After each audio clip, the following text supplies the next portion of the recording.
দর্শক, এই মুহূর্তে যে গুরুত্বপূর্ণ খবরের দিকে চোখ রাখবো। আপনারা জানেন শহীদ মিনার ময়দানে আজকে যে মানুষের যে ঢল নামলো, এই মুহূর্তে বাদুরিয়া বিধানসভার অবজারভার কুতুবুদ্দিন সাহেব তিনি দাঁড়িয়ে আছেন এবং তানার বিধানসভা থেকে যে মানুষের যে ভিড় কি বার্তা দিচ্ছে আগামী দিনের একেবারে যে বিধানসভা, একেবারে বাদুরিয়া বিধানসভার মানুষের জন্য। কারণ যেভাবে মানুষ বিশ্বাস করছে আইএসএফের উপরে, কি বলবেন এই যে এতটা বিশ্বাস এত তাড়াতাড়ি কীভাবে জোগাড় করলেন, আপনারা বিশ্বাস জোগালেন?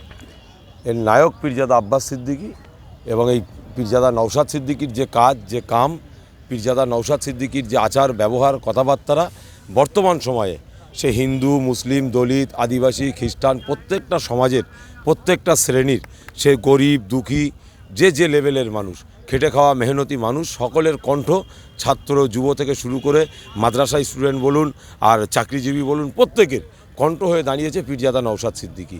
আর বিশেষ করে তৃণমূলের এই যা জোচ্ছর বাটপাট, 2 নম্বরই ধান্দাবাজ, ধোঁকাবাজ, এর বিরুদ্ধে মানুষ যাবে কোথায়?